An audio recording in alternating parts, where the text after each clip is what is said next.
고린도후서 11장 16절에서 21절까지 한 목소리로 같이 읽도록 하겠습니다.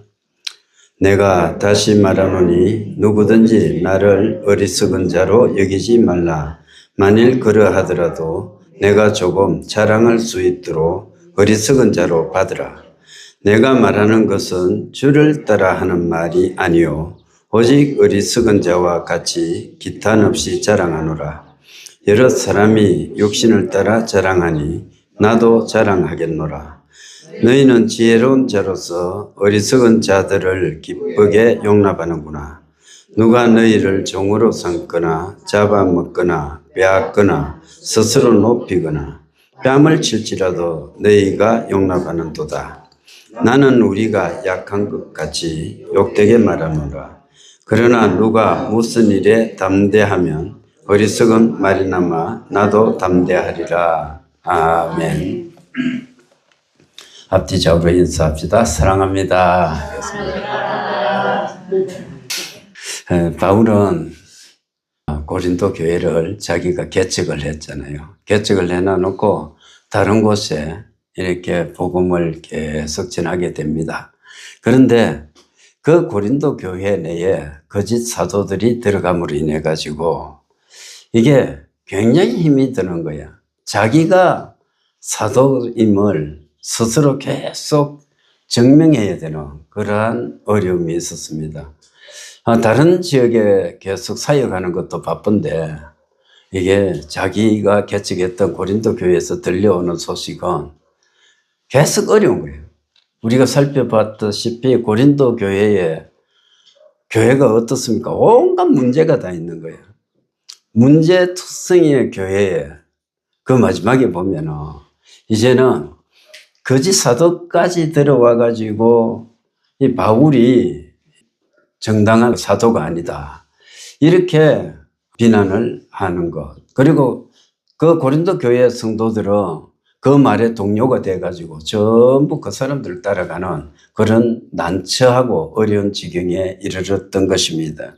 여러분 생각해 보십시오. 우리 같으면 배겨나겠습니까? 우리 요즘 시대 같으면 전화라도 있어가지고 전화해가지고 그럴 수 있느냐 막 이럴 수도 있겠죠. 그러다가 전화 한두 통 하다가 안 되면 아마 분을 못 참아가지고 당장 달려갈 수도 있는 거야. 그 먼 거리지만은. 그래서 교회 가서 막 따질 것 따지고 그렇게도 할 건데, 근데 그렇게도 못 하는 거야. 그 당시에 유일한 수단이 뭡니까? 편집거리였는데, 이 편집거리를 통해 가지고 이렇게 사람을 보내고 그렇게 했던 것입니다. 그래서 이 16절에 가가지고 오늘 말씀이 어떻게 말합니까? 내가 다시 말하는데 누구든지 나를 어리석은 자로 여기지 말라. 이렇게 말합니다. 또 만일 그러하더라도 내가 조금 자랑할 수 있도록 어리석은 자로 받으라. 이렇게 말했어요. 11장 1절에서 보면은 원하건대 너희는 나의 좀 어리석은 것을 용납하라. 이렇게 이야기를 했거든요. 그래 어리석은 것을 용납하라. 이렇게 말해놓고 16절에서 내가 다시 말하노니 누구든지 나를 어리석은 자로 여기지 말라. 이 말이 보면은 모순되는 것처럼 보입니다. 한 번은 어리석은 자로 여기지 말라 이야기하고 한 번은 어리석은 자로 그래 여기서 내가 어리석은 것을 용납하라 이렇게 말했지 않습니까? 그런데 이 말은 같은 말이에요. 16절에서 하고 있는 것은 내가 자랑을 좀 하는데 자랑하는 사람은 전부 다 주 안에서 자랑하라 그랬고 어리석은 자다 이렇게 이야기를 했었는데 그렇지만은 지금 내가 자랑을 안 할 수가 없다는 거예요. 그래서 내가 만일 자랑하더라도 어리석다고 생각하려면 해라. 그리고 어리석다고 생각하지 말기를 바라는데 만약에 너희들이 어리석은 자로 생각해도 그만이다. 이렇게 이야기를 하고 있는 것입니다. 그래서 그 거짓 사도들처럼 자기를 자랑하는 사람들처럼 나도 여러분에게 자랑을 좀 하겠다. 여러분들이 그 거짓 사도들이 자기들을 자랑할 때 용납했던 것처럼 나에 대해서도 용납을 해라. 이렇게 말하는 것입니다. 이 말씀의 속 뜻은 어떤 겁니까? 사람이 겉모습에 속지 말라는 경고를 주고 있는 것과 같습니다.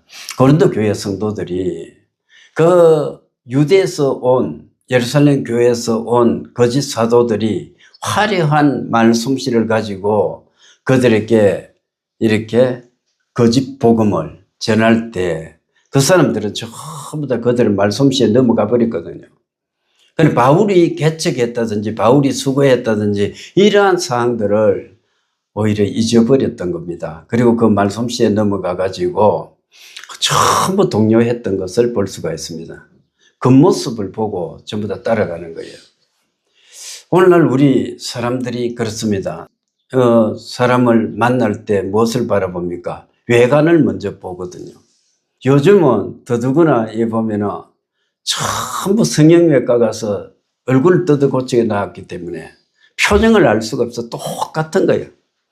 젊은 사람들을 보면은 똑같이 예쁘고 똑같은 모양으로 눈도 똑같고 귀도 똑같고 코도 똑같은 거예요.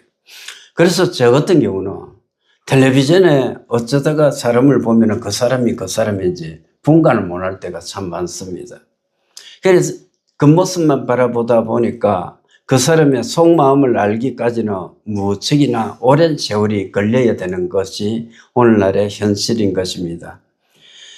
그래서 우리는 전부 다 겉모습에 속지 말아야 되는 거예요. 보이스피싱을 보십시오. 요즘 예를 들어서 영상통화를 한다 해도 그 사람들을 우리가 알 수가 있습니까? 선한 사람 같고 그 나를 위해 주는 사람 같고 그런 말과 그런 행동들 그것이 보이지 않습니까? 그래서 결국 그 사람들을 따라가는 그러한 모습들도 종종 일어나는 것입니다. 오늘날은 특별히 더합니다.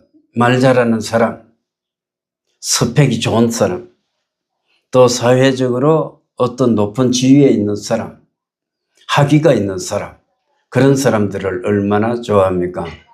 교회도 마찬가지예요. 요즘 목회자를 한 사람 모시려고 보면은 여러분 뭘 봅니까? 그 사람의 됨됨이라든지 인격이라든지 이런 것들을 보는 것이 아니고 그것은 또 우리가 금방 알아볼 수도 없습니다.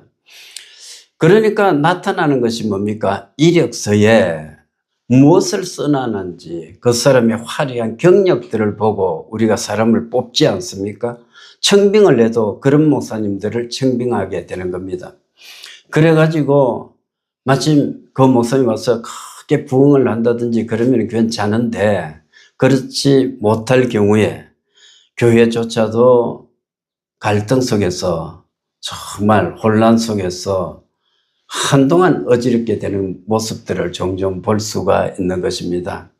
여러분, 너무나 속기 쉬운 세상에 살아가고 있는 거예요. 이러한 모습 속에서 바울은 오늘 16절, 17절에서 자기가 자랑하겠다고 했습니다. 그런데 왜 자랑하려고 합니까? 자기 스스로가 자랑하고 싶어서가 아니고 성도들이 진리를 잃어가고 있는 거예요. 다른 거짓 사도들이 그 교회에 와서 계속적으로 거짓으로 속이고 있으니까 그 사람들을 따라가다 보니까 고린도 교회 성도들이 진리의 말씀에서 떠나버리고 있는 것입니다. 그래서 이 바울은 거짓 사도들의 그 잘못된 거짓을 폭로해가지고 고린도 교회 성도들의 신앙적인 안정을 도모하기를 바랐던 것입니다. 한 사람의 영혼을 바로 세우는 것, 그것이 목회거든. 그렇지 않습니까? 여러분 생각해 보십시오. 교회에서 가장 귀중한 것이 뭐냐? 영혼을 불쌍히 여기는 거예요. 영혼을 불쌍히 여기는 거. 여러분, 우리가 거듭난 성도들이 거리를 가다가 어떤 사람을 만나도 가장 먼저 생각나는 게 뭡니까? 내게 구원의 확신이 있는 사람이라면, 천국과 지옥을 믿는 사람이라면 그 사람이 정말로 지옥에 가는 것을 우리가 불쌍히 여기는 마음이 생기게 마련입니다. 저 사람이 정말 버려두면 지옥으로 갈 건데 예수 그리스도를 알고 있을까? 내가 저 사람에게 예수 그리스도를 전해야 되겠다. 이런 생각들이 우리에게 넘쳐날 수밖에 없는 것입니다. 진실한 예수 그리스도인은 그렇게 되는 거예요. 왜냐하면 확신하기 때문에 그렇습니다. 내가 정말로 천국 백성으로서 삶을 살아가는 것이고 이 세상에 하나님께서 주관하고 계실 뿐 아니고 이 다음에 하나님께서 우리를 천국과 지옥 백성으로 완전히 분리해서 심판하실 것을 믿는 사람은 내 주위에 있는 어떤 사람이 길을 가고 있는데 그 사람이 정말로 아직 영원히 구원받지 못한 사람이라면 어떻게 하겠습니까? 그 사람에게 복음을 전할 수밖에 없는 겁니다. 불쌍히 여기는 마음이 있어야 돼요. 바울이 그런 마음을 가지고 있는 겁니다. 고린도 교회 성도들 한 사람 한 사람, 그 중에서는 자기가 개척할 때 정들었던 사람도 있을 수가 있지 않습니까? 그 얼굴들을 떠올리면서 그러면 그 사람들이 그 사람은 이렇게 거짓 사도에게 미혹되어서는 안 되는데 이런 생각도 할 수 있는 겁니다. 한 사람 한 사람을 떠올리면서 자기가 이렇게 말하고 있는 거예요. 그래서 내가 자랑하겠다. 나도 저들처럼 자랑하겠다. 그러니 내 말을 들어봐라. 이 이야기를 하고 있는 것입니다. 그런데 이 바울의 자랑은 어떤 겁니까? 자기의 유명한 가문이라든지 학위라든지 이런 것을 자랑하는 것이 아니고 그리스도 예수를 드러내는 것임을 우리가 알 수가 있습니다. 17절에 보면은 바울이 지금 말하는 것은 주를 따라 하는 말이 아니고 오직 어리석은 자와 같이 기탄 없이 자랑하노라 이렇게 말해요. 그래 하나님이 가르치신 말씀은 누구든지 자랑하지 말라는 거죠. 자랑하지 말라고 하는 것임에도 불구하고 바울이 16절 17절에서 내가 자랑하겠다고 말하는 것은 주를 따라 하는 말이 아니다는 거죠. 오히려 어리석은 자와 같이 내가 자랑 한번 해보겠다 이 이야기를 하고 있는 것입니다. 그런데 이 자랑이 어떤 것입니까? 주님을 본받는 것이 아니고 사도적인 것도 아니지만도 내가 자랑하는 까닭은 고린도 교회를 살리기 위한 불가피한 선택이다 이렇게 말씀하고 있는 겁니다. 여러분 우리가 이 세상을 살아갈 때 화려한 말솜씨라든지 겉모습에 미끈하게 생긴 그 외관이라든지 이런 걸 보고 우리가 거기에 속지 말아야 됩니다. 종종 교회에서 보면은 안타까운 일들이 있는데 예배 시간 중에 귀한 분이 오는 거야. 높은 사람, 사회적으로 출세한 사람, 관직이 높은 사람, 그런 사람들이 오면 목사님들이 그 사람들을 예배 시간 중에 인사를 시킬 때가 있어요. 그런데 저는 그런 것들을 참 반대합니다. 한 번은 제가 전에 다니는 교회에서 행사를 주관하게 되었는데 선거철이었어요. 선거철이니까 한 500명이 모인다고 하니까 초청을 하지 않아도 전부 다 오는 겁니다. 곧 군수 선거가 있을 것인데 군수에 출마하고자 하는 자, 도의원에 출마하고자 하는 자, 군의원에 출마하고자 하는 자, 막 이런 사람들이 모여들었어요. 그분들 중에서는 제가 가까이 지냈던 분들도 있고 잘 아는 사람이죠. 그런데 그분들을 인사를 시켜주지 않았습니다. 저는 인사를 시켜주지 않고 전부 오신 분들을 한꺼번에 일으쓰라 그랬습니다. 전부 한꺼번에 일으셔가지고 차례 격려를 시켰습니다. 자, 여러분 왜 오셨는지 여러분이 알지요. 그러니까 박수 한번 해줍시다. 이렇게 해서 한 사람도 앞에 불러내가지고 자기들이 인사하게끔 그렇게 하지 않았어요. 왜냐하면 교회는 세상 사람들이 나와서 어떤 이야기를 하거나 자랑하거나 그런 것이 아니다 생각하는 거예요. 또 한 번은 기독교 협의회 실행위원으로 제가 갔었는데 딱 한 번 갔었습니다. 갔는데 이게 행사를 앞두고 팜플렛을 만드는 거야. 거기서 두 가지를 요구를 했습니다. 첫 번째는 뭘 이야기했느냐 하면은 예배 중에 내빈 소개를 하지 말아라. 그 이야기를 했습니다. 그 예배를 시작하기 전에 내빈 소개를 먼저 해버리든지 아니면 다 끝나고 하든지 해라. 왜 예배 중간에 뭐 군수가 왔으면 군수가 왔다. 또 높은 사람이 왔으면 높은 사람이 왔다. 그런 소개를 하느냐. 그것을 요구했습니다. 근데 그것은 결과적으로 막 언성이 높여가면서 싸웠는데 관철이 됐어요. 두 번째 요구가 뭐였나? 너희들 팜플렛을 만드는데 너희들 이 소리를 못하지. 내된 나이가 많은 사람들이 많으니까 쉽게 말하면 그런 거야. 팜플렛을 만드는데 쓸데없이 정경회장, 직전회장 이거 하지 마라. 그거 말고 차라리 찬송가 가사 적어놔라. 이걸 요구했습니다. 그런데 거기 있는 사람들이 전부 지 이름 내고 싶은 사람이야. 정경회장부터 전부 직전회장까지 한 번씩 회장 안 한 사람이 없거든. 그것은 관철을 못 시켰습니다. 여러분, 오죽 그거 할 일이 없으면요. 팜플렛에다가 직전회장이 뭐 필요하고 정경회장이 뭐 필요합니까? 초대회장이 뭐 필요합니까? 예수 안에서 똑같은 거지. 이것은 이 지역뿐 아니고 전국의 교회 다 똑같은 현상이야. 목사가 높아지고 싶고 회장하고 한 사람이 그것을 자랑하고 싶어.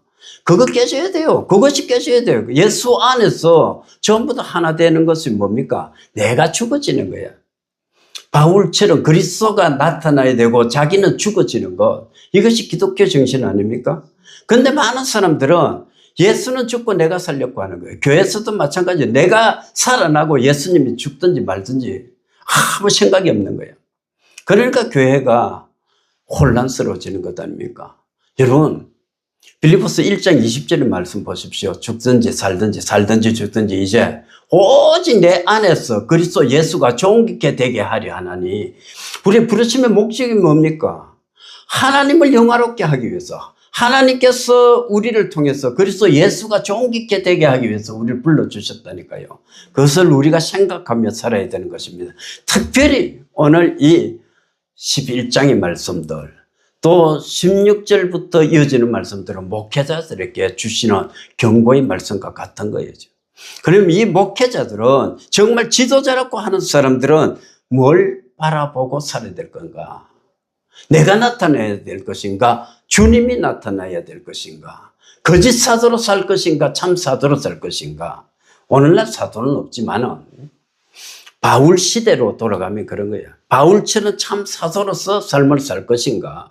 아니면 거짓으로 살 것인가? 거짓 사도로서 자기가 복음 대신에 자기 자랑하고 자기 선전하고 자기 명예 누리고 대우받고 그렇게 살아갈 것인가? 그것을 우리에게 들려주는 말씀이다. 이렇게 말합니다.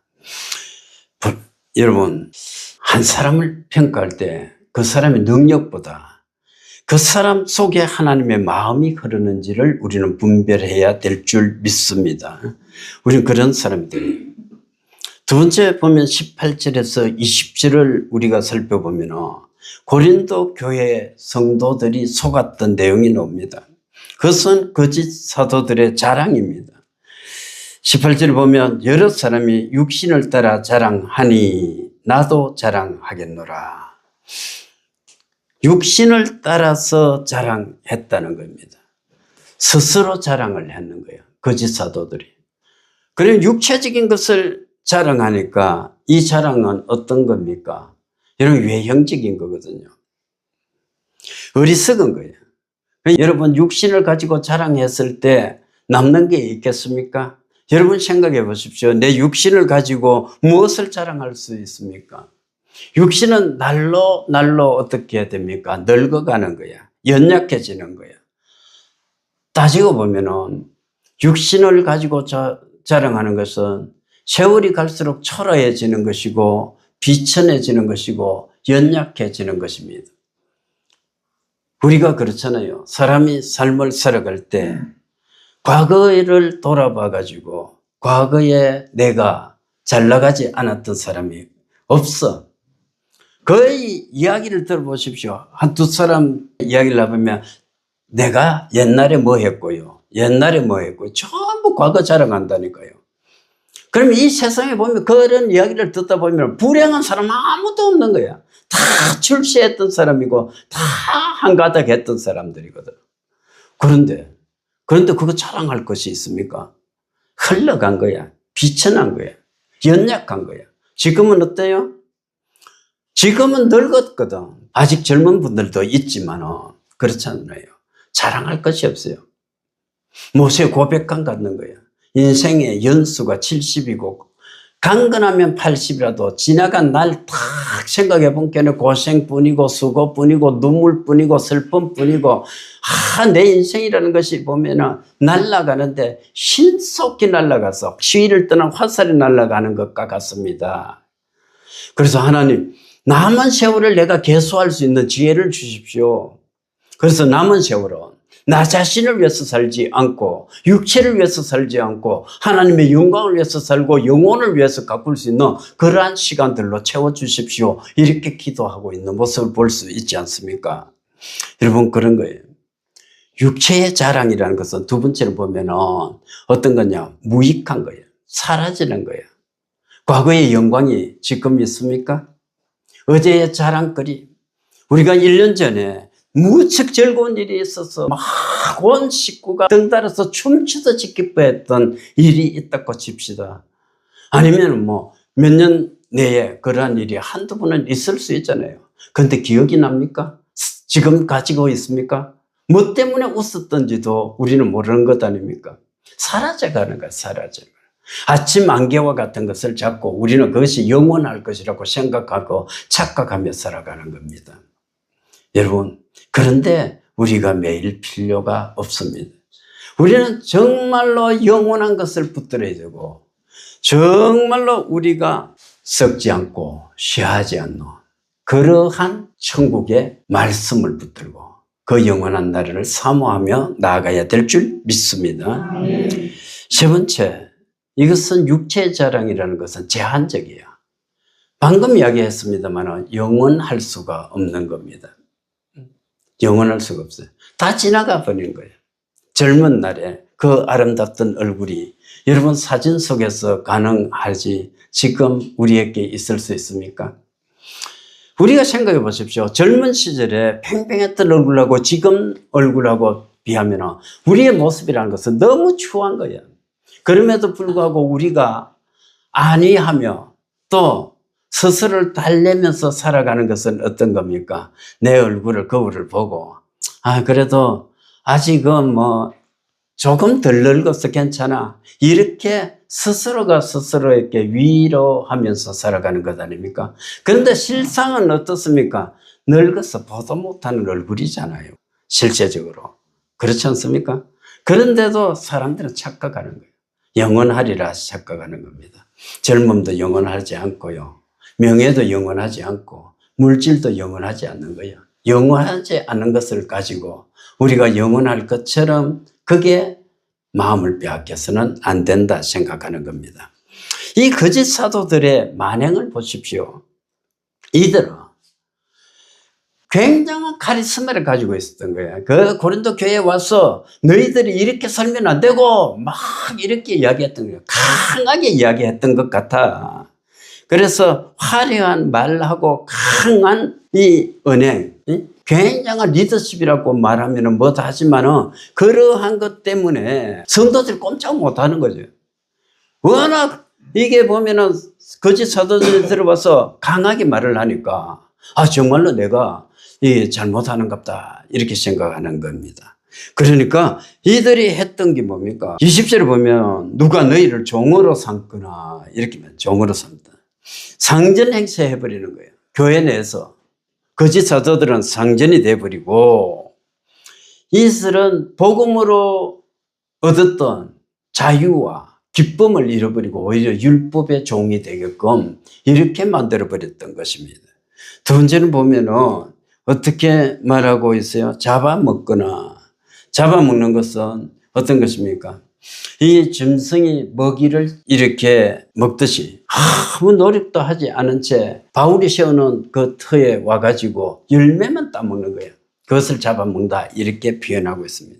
또 어떻게 하고 있습니까? 빼앗았다 하는 거예요.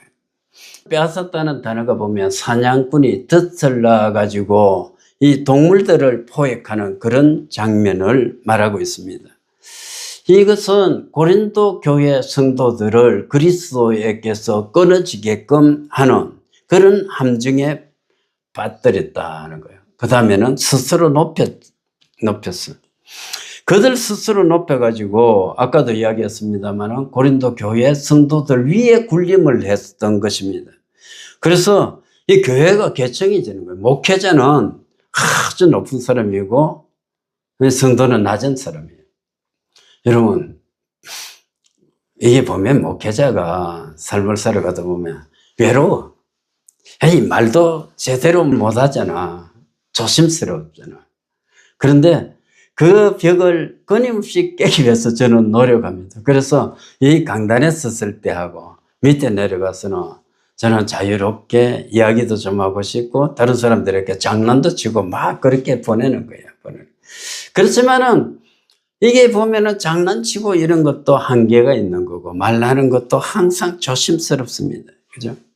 그래서 보면은 목회자는 성도들보다 거룩하다 또는 뭐 이런 것들 의식을 가지고 살아가는 것 같다. 많은 사람들이. 그러다 보니까 오늘날 목사님들도 자기 교회 성도들하고 못 어울려요. 같이 어울리지를 못하는 겁니다. 뭐 물론 잘 어울리는 분들도 있습니다만 대부분의 목회자들이 만나는 사람들이 누구냐? 이웃교회 목사님들, 멀리 있는 목사님들끼리만 모이는 거예요. 여러분 한 번쯤 생각해 봐야 돼요.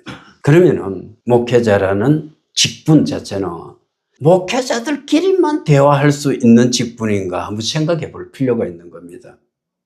저는 그렇게 생각하지 않습니다. 설교를 할 때뿐 아니고 설교할 때는 어차피 목회자로서 말씀을 푸는 그런 직분으로 여러분을 만나는 거고 설교단에서 딱 내려오고 나서는 목회자와 성도 간에도 어울릴 수 있어야 되고 같이 이야기할 수 있는 그러한 것이 오히려 바람직한 것 아니가. 그렇다면은 굳이 이웃교회 또는 멀리 있는 목사님들을 굳이 찾아다니면서 그 사람들하고 교제를 하지 말자는 것이 아니고 그 사람들하고만 어울릴 필요성은 없다 이런 생각이 드는 겁니다.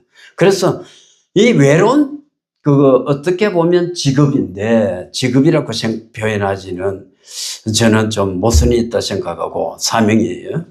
그래 외로운 이 사명을 감당할 때 외롭지 않게 사는 방법은 뭐냐? 이 목회자끼리 어울리는 데서 벗어나면 된다. 저는 그렇게 생각하는 거예요. 그 다음에 보면은 뺨을 쳤다. 1세기 때는 신성모독죄를 범한 사람들에게는 실제적으로 이 뺨을 쳤어요. 그런데 그러한 관행이 있었는데 지금 고린도 교회에 들어와서 그 사람들이 뺨을 때렸는 거예요. 성도의 뺨을 때렸는데도 이들이 뭘 했다고 용납했다는 거예요. 바울에 대해서는 어떻게 했습니까? 바울이 한 것이 없거든.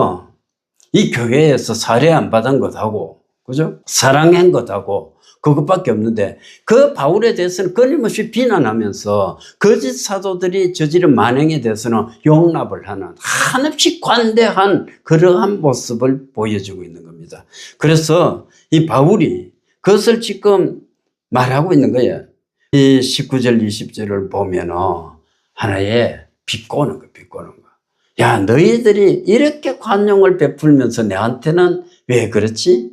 그 이야기를 하고 있어요. 그러니까 내가 이렇게 나도 그 사람들처럼 자랑 한번 해볼게. 이야기를 하는 겁니다. 세 번째, 마지막 21절 보면은 바울의 부끄러운 인정이 있습니다. 나는 우리가 약한 것 같이 욕되게 말하노라. 그러나 누가 무슨 일에 담대하면 어리석은 말이나마 나도 담대하리라. 자, 바울의 자랑이 뭡니까? 약함이라는 거예요. 약함. 수많은 교회를 개척했던 것, 거기서 헌신하며 수고해가지고 성도들이 늘어났던 것, 다른 사람들이 아예 엄두도 못 내는 그러한 일들을 했던 것, 그것을 자랑하지 않는 거예요. 오히려 내가 연약하고 내가 고난당했고 내가 정말 이 겸손한 마음으로 자기가 성실히 일한 것을 이렇게 자랑했던 겁니다. 여러분, 우리가 이런 것들을 자랑할 수 있어야 된다.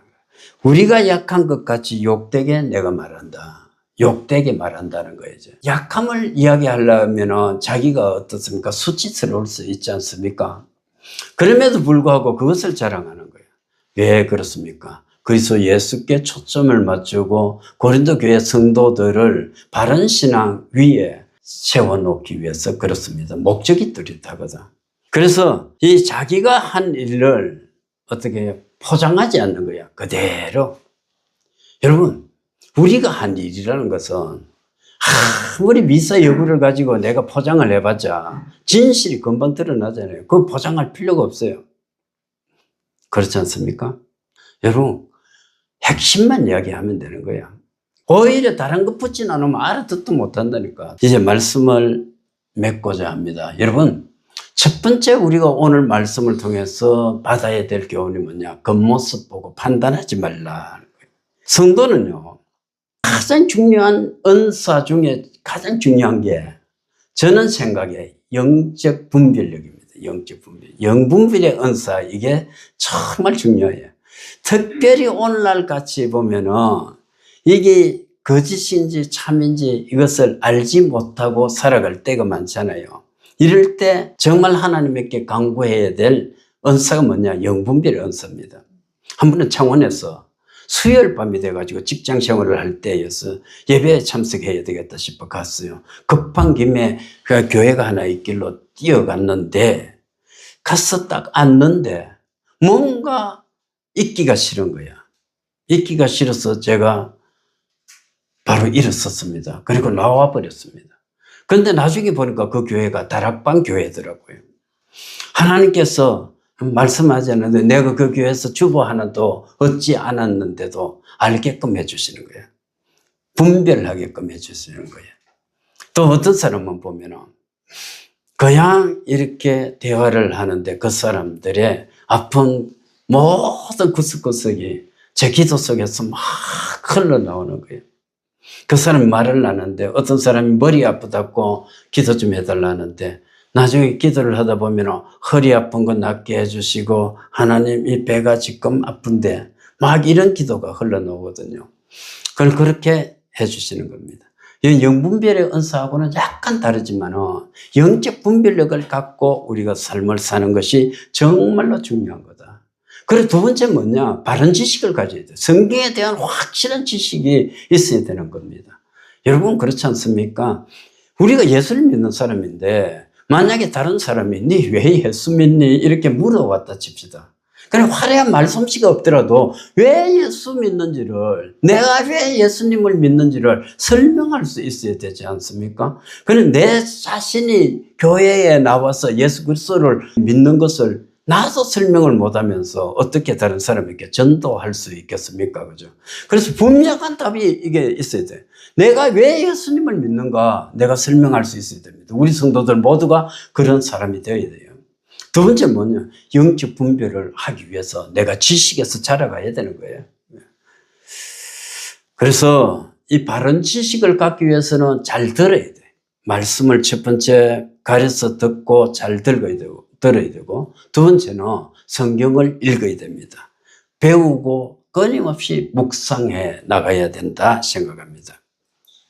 두 번째 보면은 참된 신앙이란 뭐냐? 십자가다, 십자가. 십자가의 길을 따르는 것이 참된 신앙이다. 바울이 오늘 자랑한 것을 보십시오. 자기의 헌신한 것, 성실한 것, 충성한 것, 이런 것 자랑하지 않았는 거예요. 그래서 예수를 자랑하기를 원했고, 그 사람들에게 예수 그리스도가 정말로 베푸신 은혜를 들려주기를 원했던 것을 볼 수가 있습니다. 우리가 십자가를 따라갈 때 정말로 헌신한 것, 충성한 것 이런 것이 우리 몸속에 배어가지고 결국 그리스도 예수의 향기로서 이 세상에 전파될 것 아닙니까? 그래서 성도는 말로만 하는 것이 아니고 이 인격으로, 몸으로 우리가 그리스도의 향기로 세상에 전해지는 하나의 편지다. 이렇게 우리가 알 수가 있는 것입니다. 세 번째 보면은 분별력을 회복해야 된다. 분별력을. 설교를 듣건 사람을 만나건 그리고 교회에서 일꾼을 세울 때건 우리는 분별할 수 있어요. 정말로 우리가 기도해가지고 잘 분별할 수 있어야 된다. 마지막으로 우리가 우리 자신을 자랑할 것이 아니고 그리스도 예수를 자랑해야 된다. 이렇게 생각합니다. 여러분, 우리는 끊임없이 내 속에 계신 예수 그리스도, 그분께서 나에게 하신 일, 그것을 자랑할 수 있는 복된 입술로 삶을 살아가야 되는 것입니다. 이 한 주간도 저와 여러분이 이 삶을 살아갈 때 이 말씀을 우리가 생각하면서 겉모습보다는 내면을, 또 영적인 분별, 그리고 바른 지식을 가지고 우리가 담대히 십자가의 길을 따르되 예수 그리스도를 높이면서 살아갈 수 있는 저와 여러분 될 수 있기를 주님의 이름으로 축원합니다.